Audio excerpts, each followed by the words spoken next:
Hello दोस्तों, जैसा कि आप अभी मैंने पिछले लेक्चर में बताया कार्डियक साइकिल के बारे में, तो आज मैं बताऊंगा हार्ट साउंड के बारे में। हार्ट साउंड कैसे आता है? जैसा कि आप जानते हो कि हार्ट साउंड दो प्रकार की बेसिकली होता है, एक होता है लब और एक होता है डब। तो ये हार्ट साउंड जो होता है कब प्रोड्यूस होता है और कैसे प्रोड्यूस होता है? तो जब कार्डियक साइकिल, तो अभी मैंने बताया है, तो कॉन्ट्रैक्शन होता है एट्रिया का, जब एट्रियल सिस्टोल होता है तो जो हमारे उसके बीच में एट्रिया और वेंट्रिकल के बीच में जो वाल्व होते हैं, जो एवी वाल्व होता है वो खुल जाता है।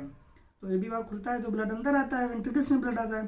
तो वेंट्रिकल में बैक फ्लो के लिए वाल्व बंद हो जाता है। एवी वाल्व बंद होने पे, एट्रियो वेंट्रिकुलर वाल्व के बंद होने पे आवाज़ आती है लब की आवाज़।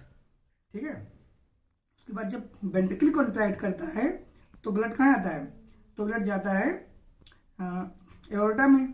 तो वहाँ पे होता है सेमी लूनर वाल्व, और सेमी लूनर वाल्व जब बंद होता है तो आवाज़ आती है, डब की आवाज़ आती है।